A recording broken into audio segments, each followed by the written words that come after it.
What's going on, everybody? It's your boy Big Girl 206 here with another edition of TBD Live, as always, with the Keymaster 84. Hello, what it is? He is actually above me today, and as you can see at the top, we're like the freaking Brady Bunch here. Joining us again is Cheeseball 206, all the way at the top. That is a still picture of her because she still refuses to be on camera. But every time her little blue bar blinks, that means she's talking. So at least you know she's still alive. But anyways, guys, today on TBD Live, we are chit-chatting. I tried not to say the word shit. Chit-chatting about some WW2 Call of Duty information leaked or suspected or speculated that we would like to talk about. And then the big topic of the night is SNES Classic, SNES Classic. Nintendo's releasing a similar version to their Classic Edition. The SNES Edition is going to be released in early September. So we're going to talk about some of the games, the big points, the low points, some of the games that were left off, our initial reactions to those, to that being offered, and also a couple of little side stories that go along with that. But we're going to start with WW2 because the SNES is obviously a much bigger topic. Key, what did we find out about Call of Duty this week? I found out Call of Duty that they are not ruling out paid-for game-changing supply drops in-game. Like live, like while they're playing, right? Yeah, like multiplayer. So those of you guys who haven't been keeping up and playing Call of Duty the past couple iterations, the big thing was is you could buy these supply drops and use them mid-game, and it would dramatically affect. Like you'd get a god roll weapon for nothing, having to just paying money. Obviously, that that a lot of people aren't a huge fan of that because it becomes pay to win.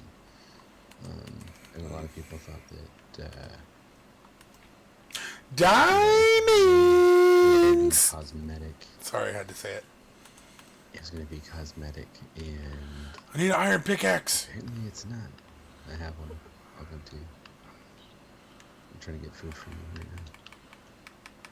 right now. Oh, now I gotta dump some crap. Hold on. Yeah. So now it's kind of a big deal because people are like, "Well, hey, here. We're supposed to be going back to the roots. We're supposed to be doing this. We're supposed to be doing that." Right. And you guys are, now you guys are pulling these shenanigans. Shenanigans. I mean, me personally, it is kind of a bummer. I think they Oh yeah, big time. I think why destroy the hype? Because that's realistically what you're doing. You're destroying. And I have one good answer to that statement. What's that? It's Activision. EA. True. Okay, that's true. Like I'm still trying to figure out who sold their soul at friggin' Visceral to make it so all the DLC for Titanfall 2 is free. Dude, don't get me started on Titanfall 2. I've been playing a shit ton of Titanfall 2 lately. But I mean, sorry. So it's like imagine having a supply drop that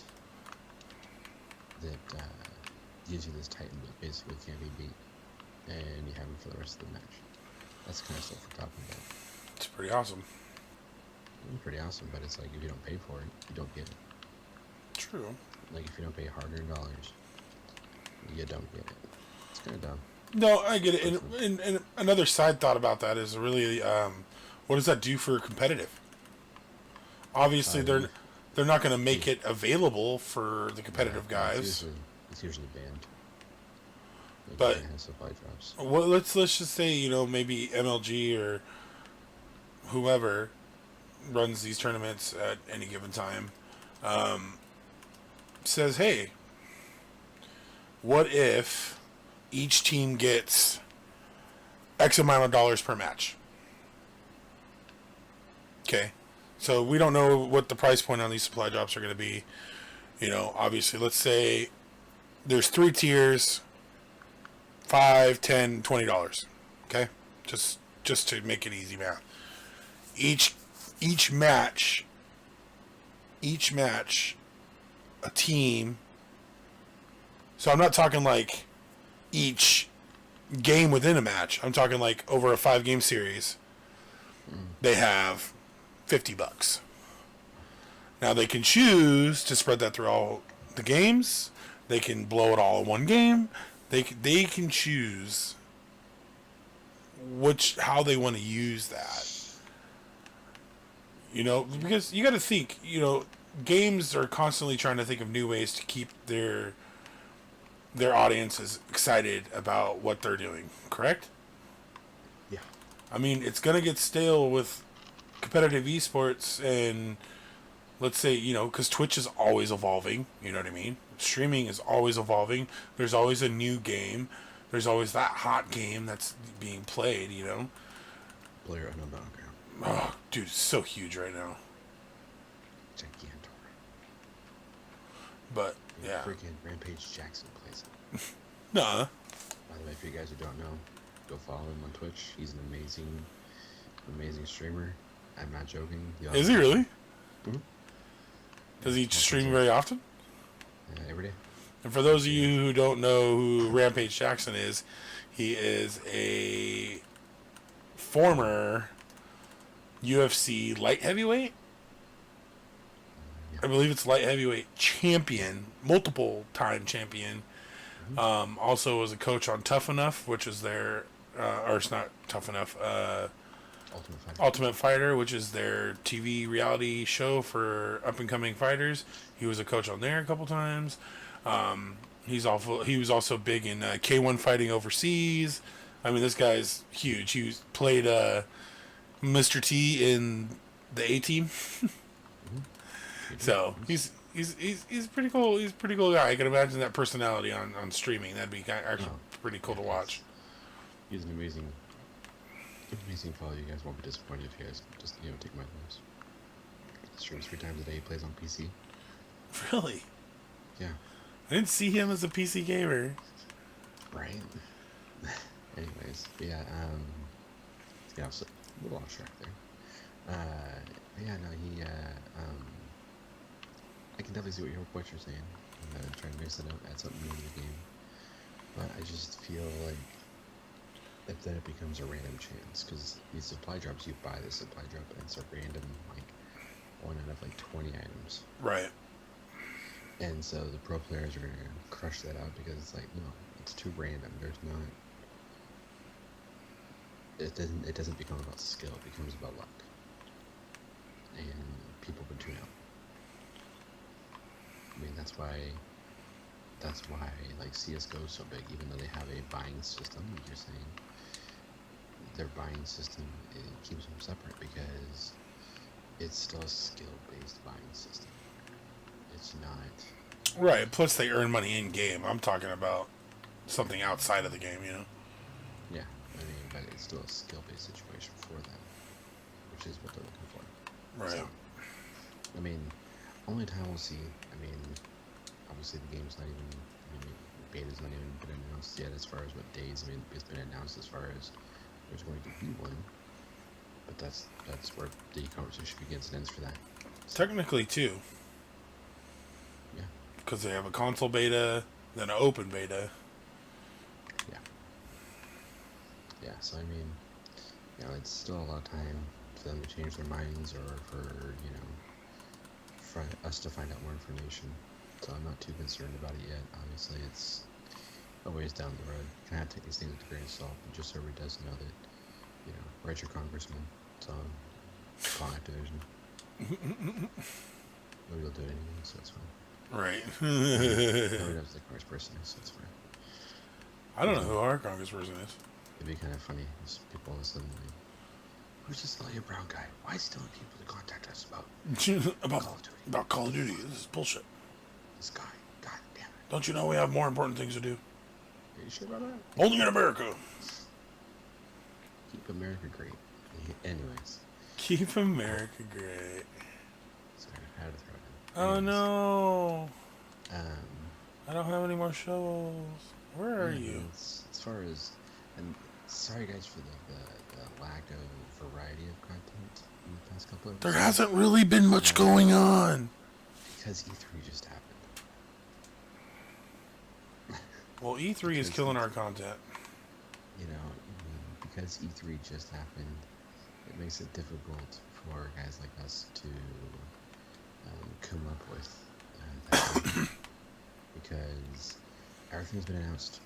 The next time I'll probably start hearing rumors and whatnot is Gamescom. Which is August? Something like that. Huh. Something like that. Alright. Oh, more diamonds! Yeah! I need that pickaxe. Oh, shit. Ask you shall receive, fool. Did you get the other ones down there? Nah. I'm good. I'm good. Throw sticks at your face. My face. Okay. I want to run back. Get some more supplies. Hey, here. It's about Here. time. Do you have an empty inventory? Yeah, pretty much. Come here. Yeah, it's by the time I get there. take Do you these. need more torches? No, I'm good. Let's see. You can take that. Yeah, Take guys, so, I that. mean, it is a little tough right now. I mean, you got small stuff like Phil Spencer talking about That. how they intentionally left Take Gears of War 5 and Halo 6 on the shelf for E3 because they wanted to focus this E3 on coming out with games that are actually going to be coming out in the relative future. Right. Instead of just being like, yeah, look at all these games that are going to be coming out in 4 to 5 years. Because you already got fired for that. Damn, too, Diamonds was super far away. Diamantes. Yeah, we got 2 clusters. I'm super excited right now. Alright, guys, officially, this is the first Diamonds Diamantes. of the season. Diamantes. Diamantes. Hey, it didn't break that one above it. Elliot's over here humping the diamonds. Diamantes. Diamantes. So beautiful. Silk touch. Huh? Yeah. Silk touch. Yeah, we got to start working on enchantment stuff too. So, but yeah, guys. Anyways, that's really what's going on with Call of Duty right now. If you guys have any more questions, all this information is over on Activision's website or any major game information place. Found that one in Game Informer. Yeah, so I mean, it's pretty big news for that. And Call of Duty World War II, how many is it? 4? Who's 4? Uno, Alright. dos, tres, Going back cuatro. with more stuff. Anyways, SNES Classic, or what do they call it? The Classic? Yes. The SNES Classic Edition. As you guys know, about 6 months ago, Nintendo released a Classic Edition of the regular Nintendo, the NES. Flew off the shelves, and it was a limited run. It's retired now. They will not make any more. I mean, the console went for $60, and I think you can buy it on eBay right now for over $200. So, I mean, it literally quadrupled in price because you can't, literally, will not be able to ever get it brand new, factory made again. So, they're riding the coattails of that and decided to put out the rumored SNES Classic Edition, and they have released the games that'll be issued with it. Some games we weren't sure about, other games that were kind of, to my opinion, were left out, that were probably shoo-ins when I first heard that they were coming out with the SNES Classic. But anyway, let's see how we're going to do this. Keymaster, give me your top 3. No, we'll go top 5 for the 21 games that are coming preloaded on the SNES Classic.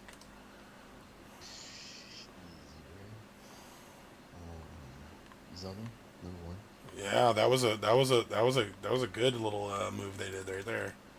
That was number 1 for me. That was, if that had for some reason, I mean, it is Nintendo, so I always have to say everything with a grain of salt. But if they had not put it on there, I wouldn't even be considering buying it. Yeah, To be honest, Super Mario Kart. Super Mario Kart.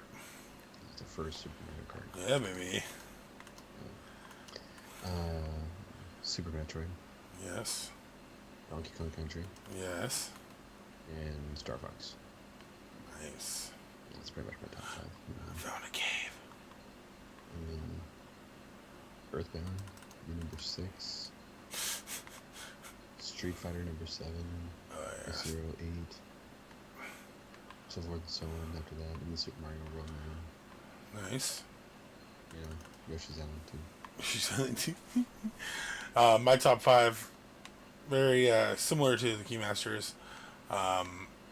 Definitely going Super Mario Kart Classic, first Mario Kart ever. Gonna be fun to play that one again. Donkey Kong Country was my first, other than like Mario, was my first real side scroller. Oh damn, we're in a big cave system here. So Donkey Kong Country. I'm throwing Street Fighter Turbo 2 in my top 5. I'm a huge fighting game and Street Fighter fan. This was the original legit Street Fighter. Like, Street Fighter 1 was good. Street Fighter 2 was okay. But Street Fighter 2 Turbo was the Street Fighter, is, back in the day. I mean, this is when, you're in the peak of Mortal Kombat. This is when you're in the peak of, wasn't Killer Instinct originally on the Super Nintendo?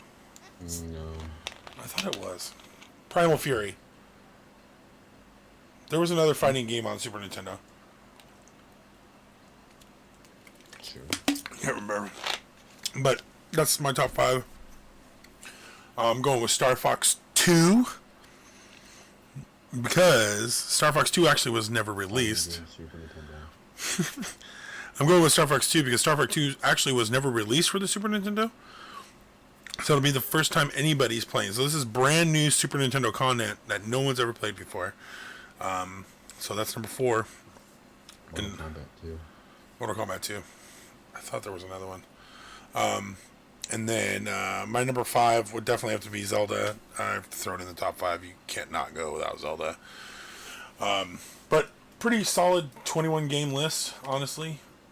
Mm-hmm. There are a few in there, but I understand why they're not there. Key, where are you at? Back at the house. Damn it. What's wrong? Cheese ball. I just keep falling down the same hole over and over again. Oh, I'm just being stupid. I'm trying to find this meat. I gotta find this meat. It takes freaking 5 ham bones to run down the hole. Just so you guys know. If you walk it, I'm sure you can, but... Dear Lord. Anyways, Getting sidetracked?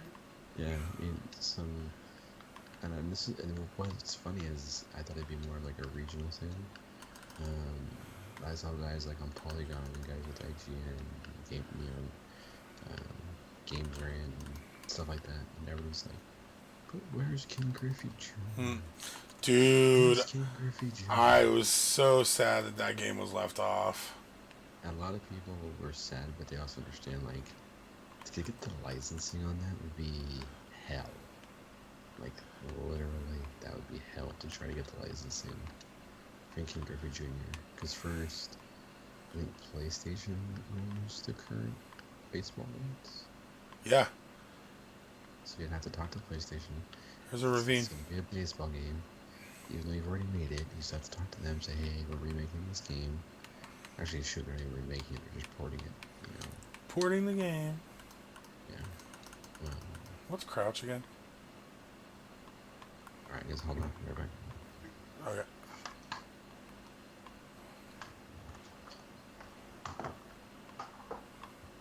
But yeah, guys, so Super Nintendo, since I'm left here to talk this by myself.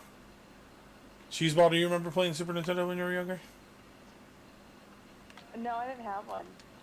You didn't have a Super Nintendo? I thought you guys had a Super Nintendo at Aunt and Uncle's I house. had a 64. Right, which is the one that's sitting right here next to me. That's right, I forgot about that. Yeah. But yeah, I mean, it's the thing that Nintendo is doing with the SNES Classic and the Classic Edition is a marketing genius. They're already getting a lot of buzz from the Switch sales, because their Nintendo Switch has been a huge hit, but limited quantities like Nintendo does. Like, that's just what they do. When the original Wii came out, they did the same thing. Not enough quantities for demand, and it just generated this long run of want for the system. The Wii U unfortunately got a bad rap, I feel. I loved it, but not a lot of people did. They thought it was just, adding a screen to the original Wii. But, the graphics were a lot better. The games were better, the bigger. The use of the gamepad in the games was awesome. So, that's kind of what Nintendo does. So when they decided to stop print running the Classic Edition, they've already released that the SNES will have a limited run as well. And I'm trying to wait for the Keymaster to get back to really go into this further part here. But actually, I'm going to pause the video. I think I can add them together.